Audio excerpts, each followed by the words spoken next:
Anirudh, for sure. I'm waiting.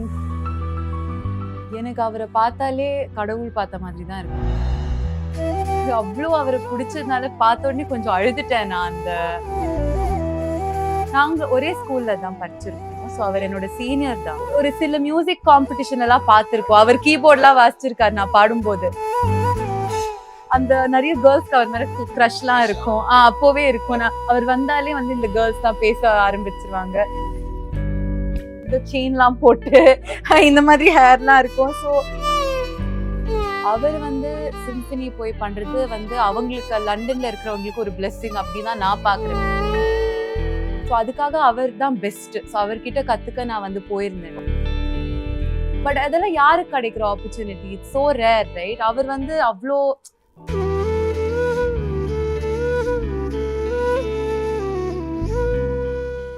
Take one Tamil நேயர்கள் எல்லாருக்கும் ஒரு பெரிய வணக்கம். இன்னைக்கு நம்ம கூட இணைஞ்சிருக்க கெஸ்ட் யாருன்னு பாத்தீங்கன்னா, இவங்களை பத்தி நிறைய விஷயம் சொல்லலாம். இப்போ சமீபத்துல ரிலீஸ் ஆன டிராகன் படத்துல முதற்கொண்டு வழித்துணையை நம்ம எல்லாரும் நம்மளோட துணையை தேடி போயிட்டு இருப்போம். ஸோ அந்த பாட்டை ரொம்ப அழகா ஃபீமேல் வெர்ஷன்ல பாடின நம்ம கூட சஞ்சனா இணைஞ்சிருக்காங்க. வணக்கம். வணக்கம். Very so happy to see. ஏன்னா பிகாஸ் இப்போ டிராகன் படமா இருக்கட்டும் சரி, நீங்க பாடின பாடலா இருக்கட்டும் சரி, நாங்க எங்களோட ஃபேவரட் பிளேலிஸ்ட்ல வச்சு கேட்டுட்டு இருக்கிறோம்ன்ற போது இன்னைக்கு உங்களை மீட் பண்ற போது ரொம்ப ஹாப்பியா இருக்கு. ஃபர்ஸ்ட் ஆஃப் ஆல் எப்படி போயிட்டு இருக்கு? ஒர்க்ஸ் எல்லாம் எப்படி போயிட்டு இருக்கு? ஒர்க் நல்லா போயிட்டு இருக்கு. It's always a struggle. எல்லாருக்கும், எல்லா மியூசிஷியனுக்கும் தெரிஞ்ச விஷயம் இது. பட் உங்களுக்கு மேபி தெரிஞ்சிருக்காது. பட் எங்களுக்கு வந்து ஒரு ஹிட் கொடுத்துட்டோம்னா அதோட செட்டில் பா அப்படின்லாம் இல்லை. திருப்பி ஒர்க்கை தேடி போகணும், பிச் பண்ணணும். ஸோ அப்படியே போயிட்டு இருக்கு. பட் இட்ஸ் குட், நல்லா இருக்கு. Okay, super. அண்ட் இப்போ டிராகன் படம் சமீபத்தில் ரிலீஸ் ஆகி அண்ட் பாட்டுல எல்லாரோட பிளேலிஸ்ட்லயும் ரொம்ப பயங்கரமா போயிட்டு இருக்கு.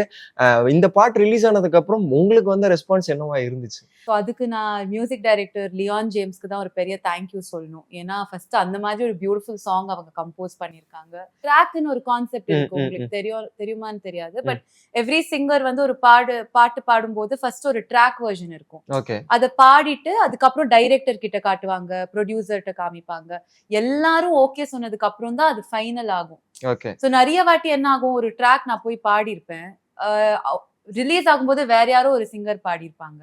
சோ அதனால சொல்லவே முடியாது. இப்போ நீங்க என்கிட்ட கேப்பீங்க ஃபியூச்சர்ல என்ன ப்ராஜெக்ட் எல்லாம் வருது, எனக்கு சத்தியமா தெரியாது. நான் பாட்டு நிறைய பாடி இருக்கேன், ஆனா அதுல எது ரிலீஸ் ஆகும் என் வாய்ஸ்லன்னு எனக்கு தெரியாது. அது பொதுவா நடக்கிற விஷயம் தான். சோ வழித்துணையை நான் ட்ராக் பாடும்போதே எனக்கு வந்து ஐயோ கடவுளே, எனக்கு இந்த பாட்டு கொடுத்துருப்பா, எனக்கு ரொம்ப இது கிடைச்சிடணும், ஓகே ஆகணும்.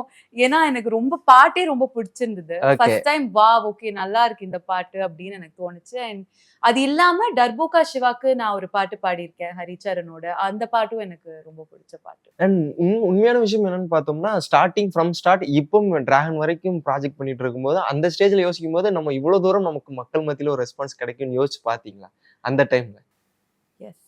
நான் கான்ஃபிடென்ட்டா தான் இருந்தேன். எனக்கு எப்படா டைம் வரும் அப்படின்னு தான் நான் வெயிட் பண்ணிட்டு இருந்தேன். எனக்கு எப்பவுமே அது அந்த மாதிரி கான்ஃபிடென்ஸ் இருந்தாதாங்க இந்த இண்டஸ்ட்ரியில இருக்க முடியும். நம்ம பண்ணுவோமா இல்லையா டவுட்டா இருந்தா சர்வைவ் பண்ண முடியாது. கொஞ்சம் கான்ஃபிடென்ஸோட தான் ஓகே நம்ம கிட்ட ஏதோ ஒரு இருக்கு விஷயம், அதை நம்பிட்டு தான் நம்ம முன்னேறினாதான் இந்த இண்டஸ்ட்ரியில நம்ம எங்கேயாச்சும் ஒரு பாயிண்ட்க்கு ரீச் ஆக முடியும். ஸோ ஆடியன்ஸ் என்னை சப்போர்ட் பண்ணதுல எனக்கு ஐ எம் வெரி பிளெஸ்ட். டெஃபினட்டா. அண்ட் இப்போ சமீபத்துல இளையராஜா சாரோட சிம்போனி ரொம்ப பயங்கரமா போயிட்டு இருக்கு. அண்ட் யூகேல போய் கான்சர்ட் எல்லாம் பண்ணி ரொம்ப பயங்கரமா போயிட்டு இருக்கு. அதெல்லாம் பாத்தீங்களா? எப்படி இருக்குது?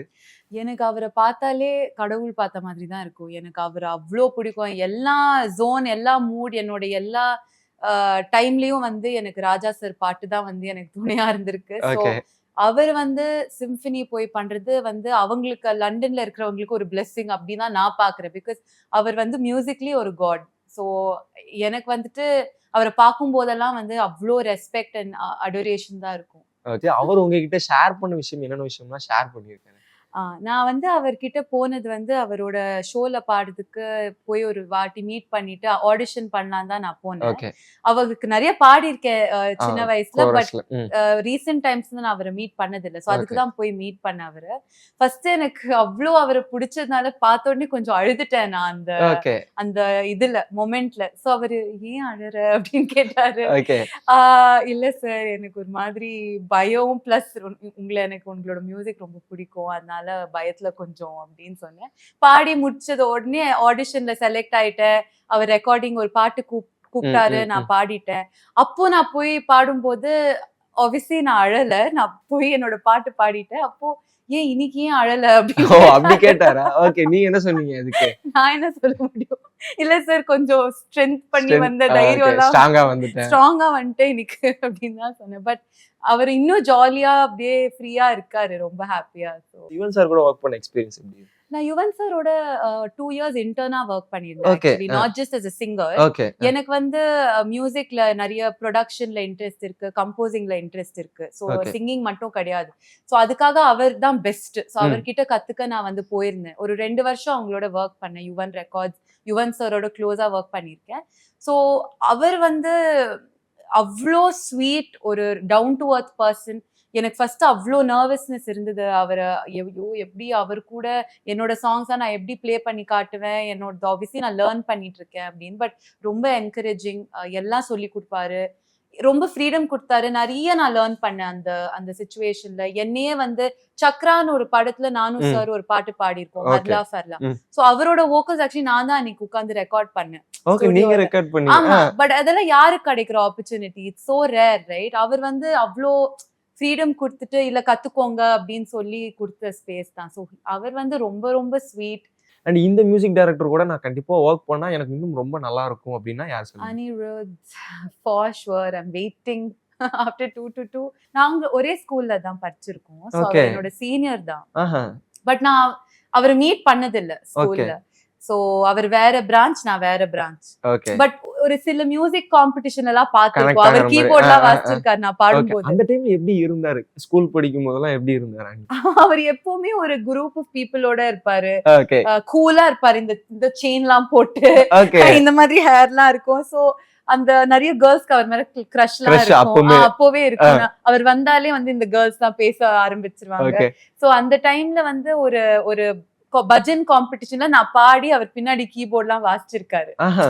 சோ அந்த நான் வந்து ரெக்கார்டிங் போகும்போது சொன்னேன், சார் இந்த மாதிரி நடந்திருக்கு. ஓ அப்படியா அப்படியா அப்படின்னு அவரே வந்து அவர் மறந்துட்டார் போல. So he was also very happy. And முக்கியமான விஷயம், சமீபத்துல உங்க வீடியோஸ்ல ரொம்ப ட்ரெண்டிங்கான வீடியோனா விஜய் ஆண்டனி சாரோட கான்சர்ட்ல நீங்க பாடின வீடியோஸ் தான். அந்த வீடியோஸ் ஸ்வைப் அப் பண்ணா ரீல்ஸ்லயும் சோஷியல் மீடியாலயும் நிறைய பார்த்துட்டு இருக்கோம். விஜய் ஆண்டனி சார் கூட ஒர்க் பண்ண எக்ஸ்பீரியன்ஸ் இருக்கு. அந்த முக்கியமா அந்த கான்சர்ட் பத்தி சொல்லுங்க. எனக்கு அவரோட கான்சர்ட் ரொம்ப பிடிக்கும். ஏன்னா அந்த டென்ஷன் இருக்காது. எனக்கு Okay. எல்லா கான்சர்ட்லயும் ஐயோ கரெக்டா பாடணும் அப்பான்னு இருக்கும். But Okay. இவரோட கான்சர்ட் வந்து சிங்கர்ஸ்க்கும் அது ஒரு ஃபன்னான எக்ஸ்பீரியன்ஸ். ஓகே. ஏன்னா என்ன வேணாலும் ஃப்ரீடம் ஃபுல்லாவே இருக்கு. என்ன வேணாலும் பண்ணலாம், டான்ஸ் ஆடுங்க. ஸோ இட்ஸ் லைக் உங்களுக்கு ரொம்ப பிடிச்ச விஷயம், எனக்கு ரொம்ப பிடிச்ச விஷயம் பாடுறது, பெர்ஃபார்ம் பண்றது, மியூசிக் தானே. அத வந்து இவ்ளோ ஜனங்க மத்தியத்துல போய் பெர்ஃபார்ம் பண்ணி அந்த அப்ரிசியேஷன் திருப்பி வரும்போது, தட் டூ என்ன வேணாலும் பண்ணலாம் நீங்க அப்படின்னு ஒரு ஃப்ரீடம் இருந்து அந்த ஸ்பேஸ்ல பண்ணும்போது அது அது truly best feeling in the world. நீங்க ஒரு ஆர்டிஸ்டா இருக்கும்போது இவங்க கூட நடிச்சா எனக்கு ரொம்ப நல்லா இருக்கும், ரொம்ப பிடிக்கும் அப்படின்னு நடிச்சா விஜய் சேதுபதி. ஓகே. ஏன் என்ன காரணம்? அவர் தான் வந்து ஃபர்ஸ்ட் நான் வந்து மியூசிக் கம்போசர் ஆகலாமா அப்படின்னு இருக்கும்போது தாராளமா நீங்க வந்து ஒர்க் பண்ணுங்க, யாருமே இல்ல உமன் மியூசிக் டைரக்டர், நீங்க டெஃபினட்டா பண்ணும் அப்படின்னு சொல்லிட்டு நிறைய மோட்டிவேட் பண்ணியிருக்காரு. அவர் சொன்ன விஷயம் நிறைய இருக்கு. ஆக்சுவலி எனக்கு ரொம்ப பயமா இருக்கும் சம்டைம்ஸ் என்னோட ஐடியா ஷேர் பண்றதுக்கு. நிறைய மியூசிக் டைரக்டர்ஸோட அவங்க தப்பா நினைச்சிட்டாங்கன்னா நான் எப்படி ஷேர் பண்ண முடியும்? ஸோ நிறைய வாட்டி அவர் சொல்லியிருக்காரு, அதெல்லாம் உடைச்சிருங்க, நீங்க வந்து என்ன ஐடியாஸ் இருந்தாலுமே ஷேர் பண்ணுங்க, அப்போதான் உங்களுக்கும் நீங்களும் கத்துப்பீங்க. அப்புறம் இந்த ஆப்பர்ச்சுனிட்டி விஷயம் அவர் தான் எனக்கு சொல்லி கொடுத்தாரு. எந்த ஆப்பர்ச்சுனிட்டியும் கம்மி பெருசு சின்னது அந்த மாதிரி எதுவுமே இல்லை. எல்லாத்துலயும் நீங்க போய் பண்ணி கத்துண்டாதான் நீங்களும் வந்து முன்னேற முடியும். ஸோ அந்த மாதிரி நிறைய விஷயம் அவர் சொல்லி தான் எனக்கு தெரியும். யாராவது இன்ஸ்டா ப்ரொஃபைல போய் ஸ்டாக் பண்ணிருக்கீங்களா? யா ஜொனிதா. என்ன காரணம்? அவங்க பயங்கரமா இருக்காங்க. அவங்க எல்லாத்தையும் பண்றாங்க, எப்படிடா பண்றாங்க அப்படின்னு ஸ்டாக் பண்ணி பார்த்திருக்கேன். Okay. Next Pradeep. Pradeep is so silent. அவர் Okay. அப்படின்னு நான் பார்த்த வரைக்கும் சொல்றேன். ஓகே. சோ ரொம்ப எனக்கு அவரோட ஸ்மைல் ரொம்ப பிடிக்கும். Like very nice smile he has. Yeah. Okay. And இன்னைக்கு இவ்வளவு தூரம் வர்றதுக்கு ஒரு முக்கிய காரணமா உங்களோட பேரண்ட்ஸா இருக்கட்டும் சரி, உங்க ஃப்ரெண்ட்ஸ் இருப்பாங்க அப்படின்ற போது பேரண்ட்ஸ் அண்ட் ஃப்ரெண்ட்ஸை பத்தி ஒரு சில விஷயம் ஷேர் பண்ணீங்கன்னா ரொம்ப நல்லா இருக்கும். என்னோட மெயின் எல்லாமே நான் இங்க இருக்கிற ரீசனே வந்து அம்மா அப்பா தங்கச்சி தான். அவங்க வந்து கொடுத்த சப்போர்ட்லாம் நான் அவங்க கிட்ட சொன்னா லைக் அது வந்து நான் ஒரு எக்ஸாம்பிள் சொல்றேன் உங்களுக்கு. அப்பா வந்து எவ்ளோ நேரம் வந்து ஸ்டுடியோ வெயில்ல நின்னு இருக்காங்க. டெமோ சிடி அப்போ அந்த டைம்ல மெயில் பெருசா இல்ல. ம். நான் ஸ்டார்ட் பண்ணும்போது சிடி தான் இருக்கும். டெமோ ஆமா. சிடி வாய்ஸோட. ம். அப்படி நின்னு நின்னு நின்னு வந்து குடுத்த சிடி அது சில பேர் கேட்டு லைக் தமன் சார்லாம் ரொம்ப ஸ்வீட். அவர் ஓகே. வந்து அப்பா சிடி வெயிட் பண்ணிட்டு இருந்தாரு. அவர் வாங்கிட்டு ஈவினிங்கே என்ன கூப்பிட்டாரு சாங்குக்கு. ஓகே. அதுக்கப்புறம் நான் அப்பானால தமன் சாரோட ஒரு ஒரு 15 சாங்ஸ் பாடியிருக்கேன் டில் நவ். ஓகே. அண்ட் அப்பா வந்து தான் எனக்கு எல்லா ஆப்பர்ச்சுனிட்டி ஸ்டார்டிங்ல கிடைச்சது எல்லாமே அப்பானால தான். எனக்கு வேற கான்டாக்ட்ஸே இல்ல இண்டஸ்ட்ரியில. ஓகே. சோ அது அப்பாவோட சப்போர்ட். எனக்கு சின்ன வயசுல மியூசிக் கிளாஸ் போறதே பிடிக்காது. என்ன வந்து பிரைப் பண்ணுவாரு. நீ கிளாஸ் போனேன்னா உனக்கு 2 சமோசா வாங்கி அப்படின்னு. ஓகே. ஓகே ஓகேன்னு சொல்லிட்டு சமோசாக்காகவே கிளாஸ். சமோசாக்காகவே கிளாஸ்லாம் போயிருக்கேன், பாட்டு கிளாஸ். அப்புறம் ஒரு ரியாலிட்டி ஷோ போயிருந்தேன் நான். ஓகே. அதுல வந்து ஆல்மோஸ்ட் அந்த டைம்ல நல்லா பாடுனீங்கன்னா ஒரு 5 பேருக்கு அந்த சாக்லேட் ஷவர் ஷவர் அப்படின்னு குடுப்பாங்க. ஏதோ ஒண்ணு பண்ணுவாங்க. எனக்கு ஆல்மோஸ்ட் பண்ணாங்க. அப்புறம் ஏதோ ஆயிடுச்சு பண்ணல. அப்படி நல்லா பாடினேன் நான். நிஜமாவே நல்லா பாடினேன். அது நடக்கல. நான் வீட்டுக்கு வரேன் ஒரு டிசப்பாயின்ட்மென்ட்டோட. என் தங்கச்சியும் என் அம்மாவும் ஒரு பெரிய பக்கெட்ல எனக்கு சாக்லேட் ஷவர் பண்ணாங்க. So that's so sweet. Like அந்த மாதிரி சப்போர்ட் லைக் கிடைக்கிறதுனால தான் நான் இப்போ கொஞ்சம் மென்டல் புடிக்காம டிப்ரெஷன் இல்லாம இருக்கேன். பிகாஸ் இந்த இண்டஸ்ட்ரியில அவ்ளோ காம்படிட்டிவ்னஸ் நீங்க சொன்ன மாதிரி இருக்கும். இப்போ எனக்கு கொஞ்சம் புத்தி வந்திருக்கு. என்னால இந்த மாதிரி யோசிக்க முடியும். பட் ஃபர்ஸ்ட் ஸ்டார்டிங்ல அது ரொம்ப கஷ்டமா இருந்தது.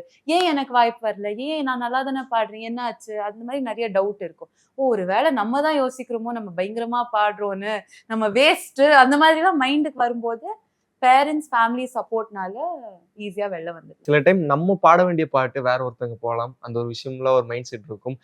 ஃபைனல் ஸ்டேஜ் வரைக்கும் ஃபிக்ஸ் ஆயிருக்கும். சடனா ஒரு சேஞ்ச் ஒண்ணு கிடைக்கும். அதெல்லாம் உங்களுக்கு நடந்திருக்குதா?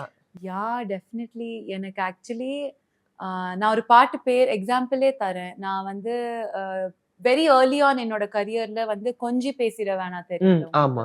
சோ அந்த பாட்டு நான் வந்து ட்ராக் பாடினேன். ஓகே.